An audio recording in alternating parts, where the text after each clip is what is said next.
ሰላም የተወደዳችሁ የጉብዝናዬ ቤተሰቦቼ እንደምን ሰነበታችሁ? ይህ ጉብዝናዬ የተሰኘው ሳምንታዊ የቴሌቪዥን ፕሮግራማችን ነው። የፕሮግራሙ አዘጋጅና አቅራቢ ታምራት ሞቲ ነኝ። ዛሬም ደግሞ እንደተለመደው እግዚአብሔር አምላክ በየዘመናቱ ደግሞ የሚሰጠን የተወደዱ የተባረኩ ምሳሌነት ያለው ህይወትና አገልግሎት ያላቸው አገልጋዮች ይኖራሉ። ከነሱ መካከል ደግሞ ዛሬ የጸጋው መቅደስ ቤተክርስቲያን ራዕይ ተቀባይና ባላደራ የሆነውን ፓስተር ኤልያስ ነጋን ደግሞ እንግዳ አድርጌ በፊታችሁ ቀርብ ያለው።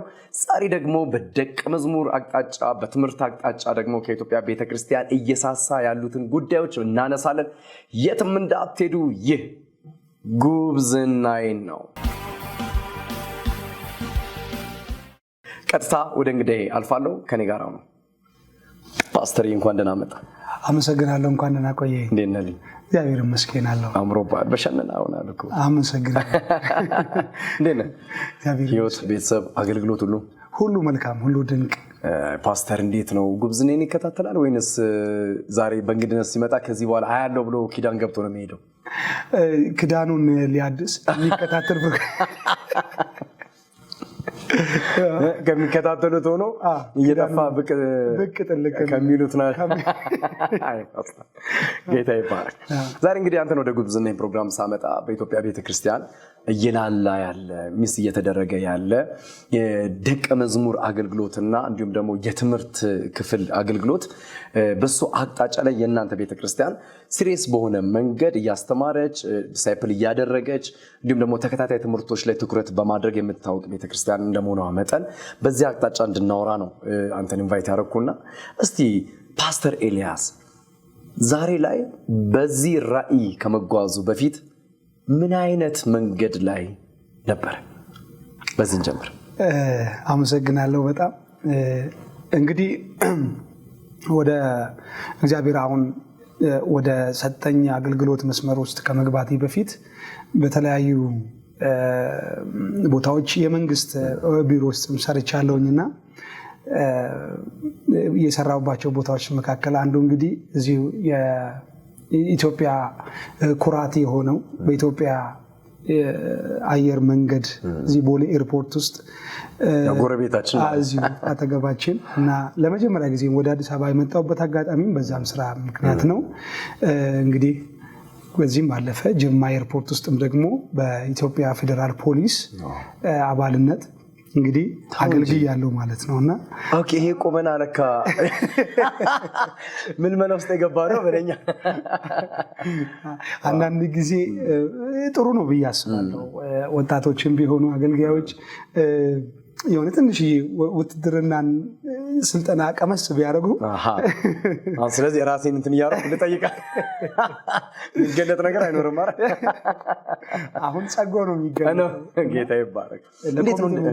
ለኮሚትመንትም ጥሩ ነው ያስባለሁኝና እንግዲህ በዛ ውስጥ ነው ሳልፍ አልፌ የመጣሁት። ከዛም ባለፈም ደግሞ እንግዲህ እኔ ሙሉ ወንጌል ቤተክርስቲያን ውስጥ ነው ያደግኩት። ይገርም ነው። እንደዚህ በመንግስት ተቋማት ውስጥ ለዛውም በትላልቅ ቦታ ላይ ሆኖ ያን ነገር አስቀምጦ ለእግዚአብሔር መንግስት ራዕይ ራስን አሳልፎ የመስጠት መንገድ ምንድን ነው የሚመስለው ፓስተር? እውነት ለመናገር እኔ ውትድርና እንወዳለሁ። ውትድርና ላይ ጳውሎስ ምሳሌዎችን እያነሳ ይጠቀም ነበርና ከዛኛው ዓለም ወደዚህኛው ዓለም መጥቼ ሳይሆን እግዚአብሔር እኔን ሲፈጥረኝም ራሱ አገልጋይ አድርጎ ነው የፈጠረኝ። እኔ ነኝ መንገዴን ስቼ ወደዛኛው መስመር የገባሁትና ስለዚህ እግዚአብሔር ቃሉን ሲያበራልኝና ሲነግረኝ ወደ ትክክለኛ ወንበር የተቀመጥኩ ማለት ነው። እዚህ ጋር ማለት እንፈልገው ነገር ምንድነው? ሰው ትክክለኛ ወንበሩ ላይ የሚቀመጥ ከሆነ ሀገርም ምድርም ሰላም ትሆናለች። ስለዚህ እኔ ወንበሬን ፈልጌ አገኘውና ለካ የኔ ወንበር ወይም የኔ ስፍራ የኔ ድርሻ እዚህ ምድር ላይ የተፈጠርኩበት ዓላማ ትውልድን ማንቃትና ትውልድን ማገልገል ስለሆነ ስለዚህ እግዚአብሔር ወደ ፈጠረኝ ዓላማ ተመልሻለሁ ማለት ነው። የተፈጠርኩበትን ዓላማ ሲገባኝ ኦኬ ለካ እኔ የተፈጠርኩት በዚህኛው መስመር እንዳገለግል አይደለም። እግዚአብሔር እኔን የፈጠረበት ዓላማ ቤተክርስቲያንን እንዳገለግል ትውልድን እንዳገለግል ስለሆነ በዚህ ነው ብዬ ይሄኛውን ሲገባኝ ዮሐንስ ወንጌል ምዕራፍ 17 ቁጥር 3 ጀምሮ ያለውን ኢየሱስ የሰጠኝን ስራ ሰርቼ በምድር አከበርኩ እንዳለ ለካ ለኔም የተሰጠኝ ስራ አለ። ስለዚህ የኔ ስራ ምንድነው ሲባል የኔ ስራ ቤተክርስቲያንን መምራት፣ ትውልድን ማገልገል፣ አገርን በዚህኛው በመንፈሳዊ መንገድ ምድርንም መጥቀም እንደሆነ መንፈስ ቅዱስ ሲያስረዳኝ ወደ ቦታ የተመለስኩ ማለት ነው። እዚህ ወጣቶችም ወደዚህ የተፈጠሩበት ዓላማቸው ቢመለሱ ለሀገርም ለህዝብም ጥሩ ይሆናል፣ ትክክል ይሆናል። ያለ ቦታችን ስንቀመጥ ግን ብዙ ነገሮች ይበላሻል ከማለት ከዚህ ይሄ ሲገባኝ ነው እንግዲህ ወደ አገልግሎት የመጣሁት ማለት ነው። ይገርም ነው። እግዚአብሔር አምላክ የተባረከ ይሁን። እንግዲህ በኢትዮጵያ ቤተክርስቲያን አሁን ላይ የዲሳይፕልሺፕ ወይንም ደግሞ ደቀ መዝሙር የማድረግ አገልግሎቶች እየሳሱ እንደሆነ የሚታይበት ከዚህም ባሻገር ደግሞ ወጥነት ያላቸው የመጽሐፍ ቅዱስ ትምህርቶች እየሳሱ እየደከሙ እየተተው ያሉበት ሲዝን እንደሆነ ይታወቃል፣ ደግሞ ይታመናል። እንዲህ ሲባል በኢትዮጵያ ቤተክርስቲያን ተከታታይ ትምህርቶች አይሰጡም ማለት አይደለም። አንዳንድ ስፍራ ላይ አሉ፣ አብዛኛው ላይ ግን የምታገኘው ውጤት የለም። ምክንያቱም ትምህርቱም ሲባል ሰውም የለም። ሰው ደግሞ ካለ ትምህርቱን ለማስተማር ደግሞ አስቸጋሪ ስለሆነ እንደው እንደ ጸጋው መቅደስ ቤተክርስቲያን በደቀ መዝሙር አቅጣጫና በትምህርት አቅጣጫ ምን አይነት ስራዎችን እየሰራችሁ ትገኛላችሁ? ቤተክርስቲያን ምን አይነት አቋም ላይ አሁን ላይ ያለች? አመሰግናለሁ። በጣም መልካም የሆነ ጥያቄ ነው የጠየከኝና ምክንያቱም ቤተክርስቲያን የተፈጠረችበት ወይም የተሰራችበት መሰረት ራሱ ትውልድን ከማነጽና ትውልድን ከማቆም ከማበርታት አንጻር ስለሆነ ስለዚህ ያ ነገር መሰረታዊ የሆነ ነገሮቻችን የምንረዳ ከሆነ የሚፈለገውን መንፈሳዊ ስራዎችን መስራት እንችላለን ብዬ አስባለሁ። ስለዚህ እኛም እንደ ጸጋው መቅደስ ቤተክርስቲያን አሁን የኛን ቤተክርስቲያን ፕሮግራሞችን ማካሄድ ከጀመረችበት ዕለት ጀምሮ አዳዲስ ነፍሳቶችን በማጥመቅ በማስተማር እነዚህ የተማሩትን ደግሞ ወደ አገልግሎት በማምጣት ከዛም ባሻገር በየሳምንቱ እኛ ቤተክርስቲያን የሚታወቅበት ትምህርት ነው። ትምህርት እናስተምራለን። ይሄ ትምህርት ደግሞ ራሱን የቻለ ፕሮግራሞች ተቀርጾለት እያገለግልን እንገኛለን። ለምሳሌ በሳምንት ውስጥ ባሉት ፕሮግራሞች አንዱን ፕሮግራም የሐዋርያዊ ትምህርት ብለን ለይተነው የሐዋርያዊ ትምህርቶችን እንሰጣለን ማለት ነው። ሐዋርያዊ ትምህርት ማለት ከመሰረታዊ ከመዳን ትምህርት አንስቶ እስከ ጠለቀው ትምህርቶች ሁሉ ይሰጣሉ ማለት ነው። ስለዚህ ቤተክርስቲያን ታስታውስ እንደሆነ በሐዋርያት ሥራ መጽሐፍ ምዕራፍ 2 ላይ ሐዋርያው ጴጥሮስ ቆሞ ልክ ወንጌልን በሚናገርበት ጊዜ ልባቸው ተነካ ይልና እነሱም በዛንም ቀን 3000 ያህል ነፍሳትም ወደ ቤተክርስቲያን ተጨመሩ ይላል። ለምንድን ነው 3000 ያህል ነፍሳት ወደ ቤተክርስቲያን የተጨመሩበት ምክንያት ሲባል እነ ጴጥሮስ የተነሱበትን ዓላማ አልተውም ነበር። እዚህ አሁንም ቤተክርስቲያን ውስጥ ያሉትን የተነሳንበትን ዓላማ የማንተው ከሆነ ቤተክርስቲያን የቆመችበትን ዓላማ የምትተገብር ከሆነ ደቀ መዛሙርትን የማፍራት ነገሮች ይበዙልናል ብዬ አስባለሁ። እኛም እንደ ቤተክርስቲያን እግዚአብሔር ረድቶን በእነዚህ አጭር ጊዜያቶች ውስጥ 2 አጥቢያ ቤተክርስቲያኖች አሉ። ዋናው እናት አጥቢያ ቤተክርስቲያን ቅሊንጦ አካባቢ ይገኛል። ሁለተኛው ደግሞ ሰበታ አካባቢ የሚገኝ ሲሆን በዚሁም ቦታ ላይ የሚሰጡት ተመሳሳይ የሆነ አንድ ትምህርት ሲሆን ቀን በመለየት ጊዜ በመውሰድ ብዙ ጊዜ ምንድነው የሚባለው ብዙ ህዝብ እስኪመጣ ድረስ እንዴት አድርጌ ይሄንን ትምህርት እንዴት አድርጌ ትውልድ አንድ ነው 2 3 ነው። ስለዚህ አንድ ትውልድ ይምጣ 100 ይምጣ ሚሊዮንስ ይምጣ የመጣ እዛ ሰው ላይ እግዚአብሔር የሰጠንን ነገር በአግባቡ የምንሰራ ከሆነ ደቀ መዛሙርትን እያፈራን እንሄዳለን ማለት ነው። ሰዎች የሚመቻቸውን ሳይሆን ሰማይ የሚመቸውን ነገር የምንሰራ ከሆነ ሰማይ ሰዎችን ወደኛ ያመጣል። እግዚአብሔር ሰዎችን ወደኛ ያመጣል እና እነ ጴጥሮስ 12 ሆኖ ቆሞ ወንጌልን ሰሩ። 3000 ያህሎችን እግዚአብሔር ሰጣቸው።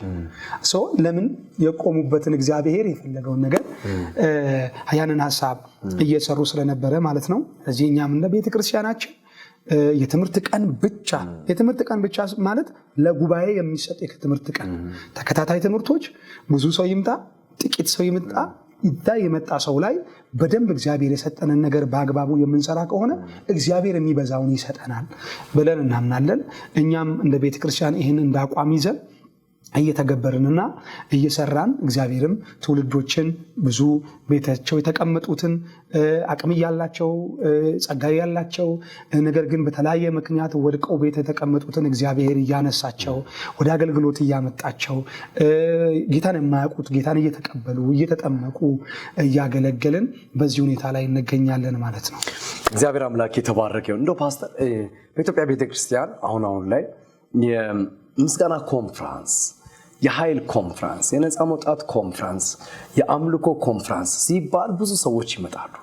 ትምህርታዊ ኮንፈረንስ ሲባል ግን ሰዎች ብዙ ጊዜ አይገኙምና እንደው ከምን ምንጩ ምንድነው ብለህ ታስባለህ?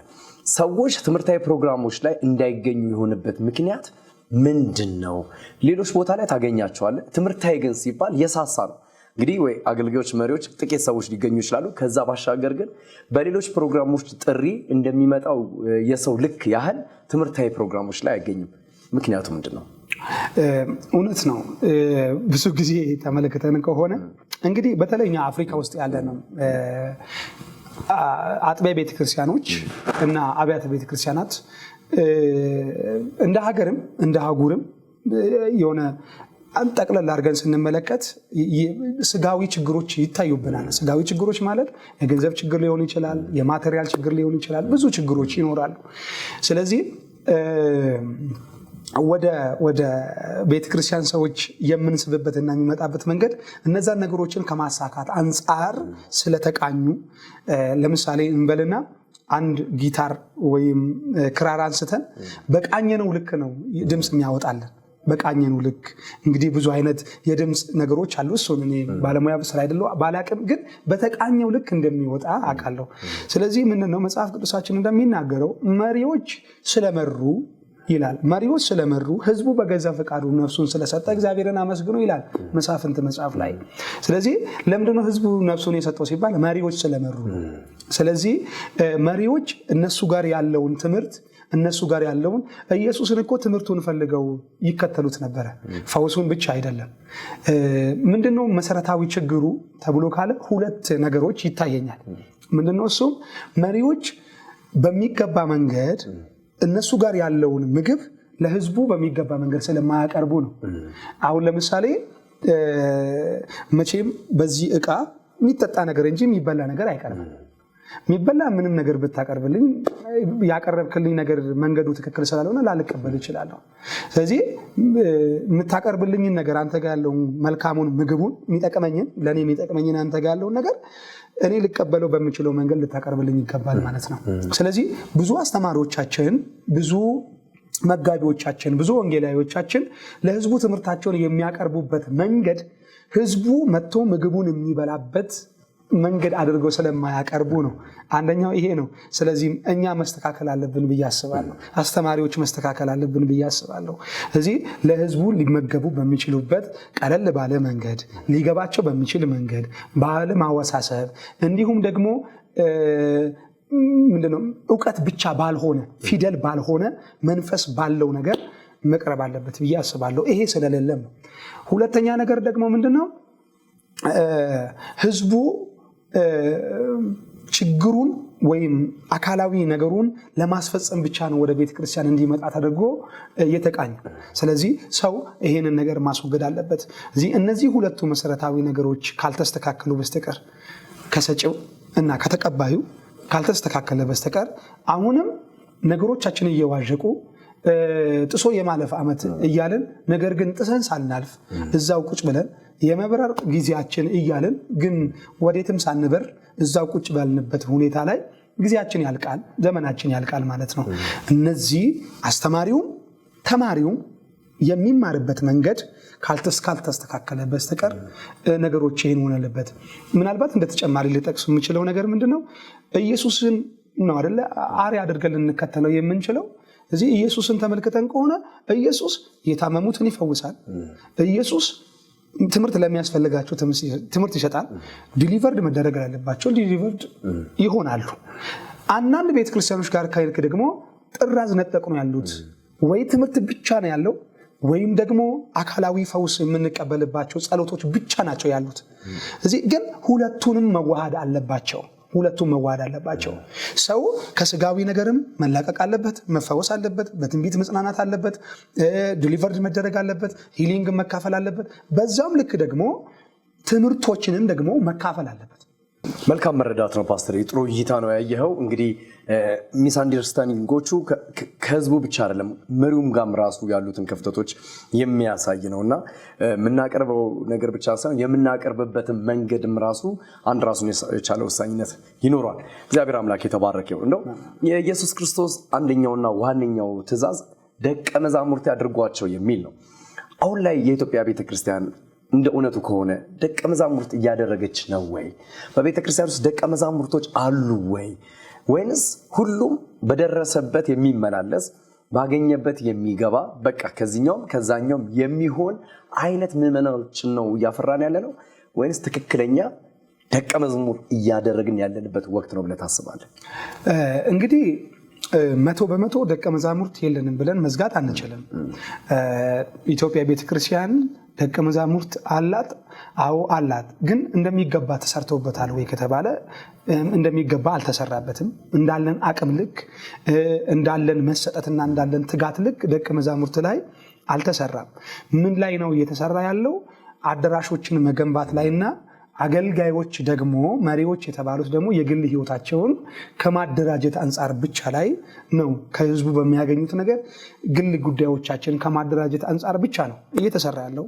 ከዛ ሲቀጥል በቃ አዳራሾችን መስራት፣ ማቀናጀት፣ ማስዋብ፣ ማስራት እና የተለያዩ እቃዎች ላይ ማተኮር ላይ ነው እየሰራ ያለ ነው እንጂ እንደሚገባ ልክ በተሰጠን ልክ ባለን ልክ ቁጥራችን አልበዛም። ቁጥራችን ብዙ ነው።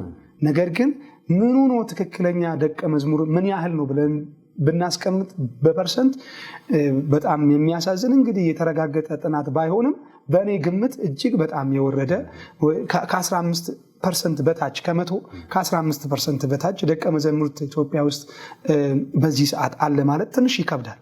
ምንድነው ታዲያ ያለ ከተባለ አንተ ምንድነህ ሲባል የሚናገሩ ስሞች እኔ እንትን በዚህን ጊዜ እንደውም የቆሮንቶስ ቤተክርስቲያን የሆነን ይመስለኛል።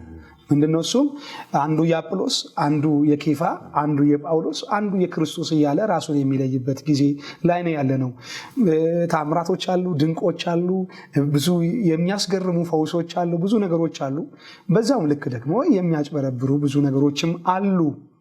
ግን አንተ የማን ነህ ስትለው ብሎ የሚጠቅስልህ የሆነ ሰው ስም የሆነ አገልጋይ ስም ነው። ስለዚህ ካልነቃን መጽሐፍ ሲናገር አንተ የምትተኛ ንቃ ክርስቶስ ያበራልሃል ብሎ ይላልና ስለዚህ እኛ ጋር የመጣን ሰው ወደ ክርስቶስ የማሳደግ አባዜ አይታይብንም። ወደ ሰውዬ ወደ ራሳችን ነው እያሳደግን ያለ ነው። የክርስቶስ ደቀ መዛሙርት አድርጓቸው ነው ያለው። ያ ማለት ምንድነው? ለምሳሌ እኔ አላምን ነበረ፣ ጌታ ኢየሱስ ክርስቶስን መተመሰከርክልኝ፣ አንተ የጌታ ደቀ መዝሙር ነህ። ጌታ ኢየሱስን ስትመሰክርልኛ ስቀበልና ሳምን እና ስማር እኔም ልክ እንዳንተው የጌታ ደቀ መዝሙር እሆናለሁ። ግን አሁን ያ አይደለም እየተሰራ ያለው። እኔ የእንትና ተማሪ ነኝ፣ እኔ የእንትና ልጅ ነኝ፣ እኔ የእንትና ጥሩ ነው። አርያን መከተል ክፋት የለው። ግን የጌታ ከመሆን ይልቅ የእከሌ የሆነ ነው ያለ ነው። እንደ ቆሮንቶስ ቤተክርስቲያን ብዙ ነገሮች ተሰጥተውን ብዙ ትምህርቶች፣ ብዙ አስተማሪዎች፣ የሚደናንቁ አስተማሪዎች አሉ። ኢትዮጵያ ላይ የሚደናንቁ የእግዚአብሔር መንፈስ የሚሰራባቸው አገልጋዮች አሉ። በዚያውም ልክ ግን ምን ላይ አልተሰራም?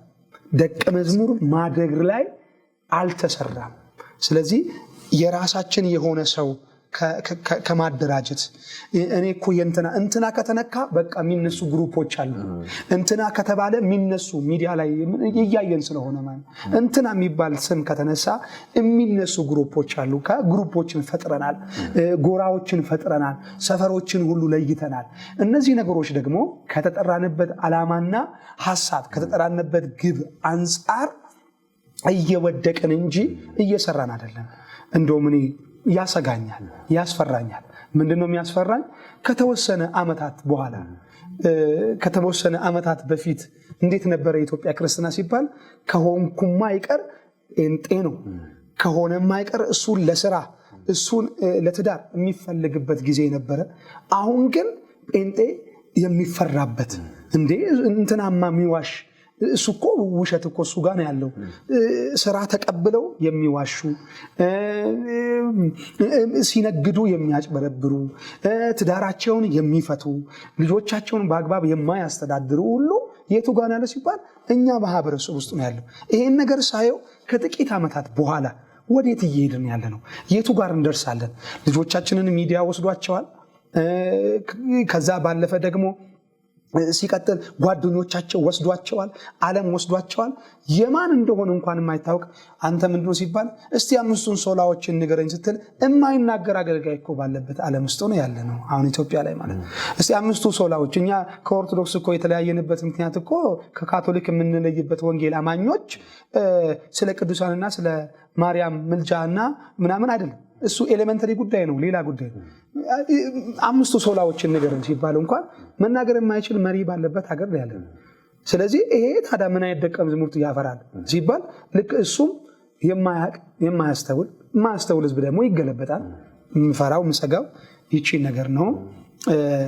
እንግዲህ በእኔ እይታ እግዚአብሔር በክርስቶስ ኢየሱስ የነገረን ያንን ትልቁን ተግባር ደቀ መዝሙር ማፍራትን ክርስቶስ ተከታይ የሆነ ክርስቶስን የሚከተል ክርስቶስን የሚወድ ክርስቶስን የሚሰብክ ክርስቶስን የሚናገር ክርስቶስን የሚያሳይ መጽሐፍ ቅዱስ ሲናገር እኛ ይላል ምንድናችሁ እናንተ ተብሎ ሲጠየቅ የእውቀቱን ሽታ በእኛ ለሚገልጥ በዞርንበት ቦታ ሁሉ ድል በመንሳቱ ለሚያዞረን የእውቀቱንም ሽታ በእኛ ኦኬ። አሁን እኮ የእከሌ ሽታ እንጂ እኮ የክርስቶስ ሽታ አይደለም ከኛ ላይ ይታያል። ርህራሄ እኛ ጋር የለም። አንወድም አናፈቅርም። ምንወድም እናፈቅርም ከሆነ ደግሞ እየለየን ነው እየተመለከትን በጎሳ በዘር ከዛ ቀጥሎ አለው የለው ገንዘብ አለው እንትን አለው በሚል በመለያየት ውስጥ ነው ያለው ነውና የተነሳንበት ቦታ ላይ እንመለስ። ክርስቶስ የነገረን ነገር በተግባር እንፈጽም ለማለት ፈልጋለሁ። እንደው ፓስተርዬ እንደ ጸጋው መቅደስ ቤተክርስቲያን በቀጣይ ደቀ መዝሙር ከማፍራት እንዲሁም ደግሞ ትክክለኛውን ንጹህ የሆነውን የወንጌልን ትምህርት ከማስተማር አንጻር ምን አይነት ራዕይ ሰንጋችኋል? አሁን የመጣችሁበት መንገድ አለ፣ እያደረጋችሁም እያስተማራችሁም ደቀ መዝሙርም እያደረጋችሁ ያላችሁበት ሁኔታ አለ። ግን በቀጣይስ ይህን ነገር ከማሻሻል ይህን ነገር ከመጨመር ይህን ነገር ከማብዛትም አንጻር ከዚህም ባሻገር ከእግዚአብሔር መንግስት ተልእኮ አንጻር ምን አይነት ስራዎችን ለመስራት ዝግጁ ናቸዋል? አመሰግናለሁ። በጣም መልካም የሆነ ግሩም የሆነ ጥያቄ ነው። እንግዲህ ቤተክርስቲያን አንዱ ከተተከለችበት ወይም ደግሞ ከምትሰራው ስራ አንጻር አንዱ ይሄ ደቀ መዛሙርትን ማፍራት ነው። ደቀ መዛሙርትን ደግሞ መሪ ማድረግ ነው፣ ወደ መሪነት ማምጣት ነው። እንደውም አሁን በቅርብ ጊዜ እኛ እንደኛ ቤተክርስቲያን የሚሾም አገልጋይ አለ። ወደ መሪነት የሚመጣ የሚያገለግል የነበረ እግዚአብሔር ለጠራው ለዛ ዓላማ ደግሞ የሚሾም አገልጋዮች አሉን እና ካለን አንዱ ዓላማ እና ወደፊት ካሉን እቅድ አንጻር ቅድም የጠቀስኩልህ አንድ ጥቅስ አለ። ዮሐንስ ወንጌል ምዕራፍ 17 ላይ ያለው ኢየሱስ የሰጠኝን ስራ ሰርቼ በምድር አከበርኩ እንዳለ፣ ስለዚህ ሰዎች የተሰጣቸውን ስራ ሰርተው በምድር እንዲያልፉ ያንን ነገሮችን ለመስራት እያደረግን ካለው ተግባር በተጨማሪ ወደፊትም ካለን ዓላማ አንደኛው ነገር አገልጋዮችን ጌታ ከረዳን በሚዲያዎችም በተለያየ አቅጣጫም ጥሪዎችን እናደርጋለን። ወደፊት እነዛ አገልጋዮች በተለያየ ምክንያት ጥሪ ያላቸው የማገልገል ጥሪ ያላቸው ሐሳብና ራዕይ ያላቸው ነገር ግን በተለያየ ምክንያት መሪዎች ገፍቷቸው እንዲሁም ደግሞ እነሱም ደግሞ አገልግሎታቸውን ባለመረዳት በተለያየ አቅጣጫ ውስጥ ስፍራቸውን ለቆ የወጡ ሰዎች አሉ። ነጋዴ የሆኑ ዶክተር የሆኑ በተለያየ ስራ ዓለም ውስጥ የገቡ ሰዎች አሉ። እነዚያ ሰዎች ግን እግዚአብሔር የፈጠራቸው ለምንድን ነው? ለአገልጋይነት ነው። እነዚህን ሰዎችን ወደ አገልግሎት እንዲገቡ ማድረግ ነው፣ ማዘጋጀት ነው። ጥሪዎችን እናደርጋለን። እነዛ ጥሪዎች በሚደረግበት ጊዜ ላይ አገልጋዮች ይመጣሉ። አገልጋይ መሆን የሚፈልጉ ሰዎች ቤተክርስቲያናችን ላይ ስልጠናዎችን ይወስዳሉ። ስልጠናዎችን ከወሰዱ በኋላ ከዛን እነዚህ ሰዎች እግዚአብሔር አምላክ ውስጣቸው ባስቀመጠ መንገድ እንዲገለጡ እንዲያገለግሉ ቤተክርስቲያን ተክለው መስራት ካለባቸው ራእያቸው ምንድነው ተብለው ራእያቸውን በመስማት ለዛ ራእይ ተፈጻሚነት እንዲሆን እንደ ቤተክርስቲያን በገንዘብ ማገዝ ከሆነ በገንዘብ እናግዛቸዋለን። በቁሳቁስ ማገዝ ከሆነ በቁሳቁስ እናግዛቸዋለን። አይ እኔ በዚሁ ራእይ ውስጥ ነው ማገልገል የምፈልገው ብሎ ካሉ ደግሞ ወንጌል ባልደረሰበት ቦታ ላይ እንዲሁም የጸጋው ወንጌል በትክክል ባልተሰበከባቸው ቦታዎች ላይ ሄደው ይሄንን ራእይ ይዘው ሄደው ይተክላሉ። ለተፈጠሩበት ለዛ ዓላማ ይሰራሉ ማለት ነው። አንዱ ይሄ ነው። ሁለተኛው ነገር ደግሞ የተለያዩ የወንጌል ስርጭት ፕሮግራሞችን በማዘጋጀት የወንጌል ስርጭት ስልጠናዎችን በማድረግ እነዛን በጨለማ ውስጥ ያሉትን ሰዎችን ወንጌልን ሰምተው እንዲድኑ ወንጌልን ሰምተው ወደ ጌታ ደቀ መዛሙርትነት እንዲመጡ ማድረግ። ሶስተኛ እና የመጨረሻው ሐሳብ ደግሞ ጠቅላላ አድርጌ ለማሳት አሁን ያሉትን በየአካባቢው በእኛ መንደር በእኛ ሰፈር በየዙሪያ እንዲሁም በሚዲያም ደግሞ ይሄንን የጸጋውን ወንጌል በማስተማር ሰዎች ጸንተው ጌታን ብቻ እንዲከተሉ ከአገልጋዮች ትከሻ እንዲወርዱ ራሳቸውን ችለው እግዚአብሔርን እንዲያመልኩ የሚያደርጉ ተከታታይ የሆኑ ትምህርቶችን እና ስልጠናዎችን እኛ ቤተክርስቲያን ውስጥ ተከታታይ የሆኑ ትምህርቶች ይሰጣሉ። በዛም ደግሞ ባሻገር ለአገልጋዮች ስልጠናዎች ይዘጋጃሉ፣ እንዛም ይሰጣሉ። እነዚህ ነገሮችንም በማጠናከር ወደፊትም እግዚአብሔር አምላክ ከረዳን እንግዲህ እናንተንም አንተም ደግሞ ተሳታፊ የምትሆንበት አንድ ትልቅ ፕሮግራም ይዘጋጃል። እዚያ ፕሮግራም ላይ አገልጋዮች ወደ አገልግሎታቸው ሰዎች ቴዎሎጂ ስለተማሩ ብቻ ሳይሆን ስለተጠሩ መምራት አለባቸው። አገልግሎት የጥሪ ጉዳይ እንጂ የጥረት ጉዳይ አይደለምና ስለዚህ ያለን እቅድ ጢሞቴዎሶችን ማፍራት ነው። መሪዎችን መጋቢዎችን ማፍራት ትክክለኛ ሰዎችን በተለያየ ምክንያት በራሳቸው ድካም ይሆናል፣ በሰዎች ግፊ ሊሆን ይችላል፣ በኑሮ ምክንያት ሊሆን ይችላል። አገልግሎታቸውን ጥለው የወጡ ሰዎችን ወደ አገልግሎት እንዲመለሱ ማድረግ ነው ትልቁ የኛ ቤተክርስቲያን ራእይ። አሁንም እየሰራን ያለነው እሱ ነው። ብዙዎች እኛ ጋር መጥተው አገልግሎታቸውን ትተው የተቀመጡ በተለያየ ምክንያት የተቀመጡ ሰዎች እያገለገሉን መጥተህ ማየት ትችላለህ። ግልጽም ስለሆነ ማለት ነውና እያገለገሉን ያሉት ደግሞ መጥቶ እኛ ጋር ከተቀመጡ በኋላ አይ ለካን የተጠራሁት ለአገልግሎት አይደለም ለስራ ነው ብሎ ወደ ስራ የገቡ ሰዎችም ሕያው ምስክሮች የሆኑ ማለት ነው። እዚህ ሰዎች የተቀመጡበት ወንበር ሰላም እንዲሆን ራያችን ወደፊት ይሄን ይመስላል። አመሰግናለሁ። ፓስተር ኤልያስ ነጋ እንግዲህ የጸጋው መቅደስ ቤተክርስቲያን ራእይ ተቀባይና ባላደራ እግዚአብሔር አምላክ ይባርክ። የሚደንቅ መረዳት የሚደንቅ እይታዎችን ባንተ ውስጥ አይቻለሁ። በተለይ ከመሪነት አንጻር ደቀ መዝሙር ከማድረግ አንጻር የእናንተን ቤተክርስቲያን እየሰራች ስላለችው ስራ እግዚአብሔር አምላክ ይባርካችሁ። ለብዙ ቤተክርስቲያኖች መሪዎች ደግሞ ትልቅ ትምህርት እንደሚሆን ደግሞ እምነቴ ነው። ስለዚህ በጀመራችሁት በዚህ የማስተማርና ደቀ መዝሙር የማድረግ ራእይ እንድትቀጥሉ የኔ ምኞቴም ጸሎቴም ነው። እንግዲህ ስለነበርክ እጅግ አድርጌ አመሰግናለሁ። እግዚአብሔር አምላክ ይባርክ። አንተም እንግዲህ አድርገህ ስለጋበዝከኝ ጸጋ ይብዛልህ። ቴንኪው በጣም ፓስተር። እንግዲህ ወታደራዊ ሰላምታ አይሆንም፣ ተቀምጦ አይሆንም፣ ተቀምጠ እንደዚህ። የተወደዳችሁ የጉብዝ ኔም ቤተሰቦቼ እንግዲህ ከጸጋው መቅደስ ቤተክርስቲያን ራእይ ተቀባይና ባላደራ ከሆነው ከፓስተር ኤልያስ ነጋ ጋር አድርጌ የነበረውን ቆይታ በዚሁ አጠናቀቅ ያለው እንደተማራችሁ አቅጣጫዎችን እንዳያችሁ ደግሞ እንደተነሳሳችሁ ወደ ትክክለኛው የመጽሐፍ ቅዱስ እውነትና ትምህርት ደግሞ ለመመለስም ልባችሁ እንዳዘጋጃችሁ እምነቴ ነው። ሳምንት ደግሞ ከሌላ እንግዳ ጋር ጠብቃችኋለሁ። ታምራት ሞቲ ከእናንተ ጋር ቆይታ አድርጌ ያለው ሳምንቱ የተባረከ ይሁንላችሁ። ይህ ጉብዝናዬ ነው።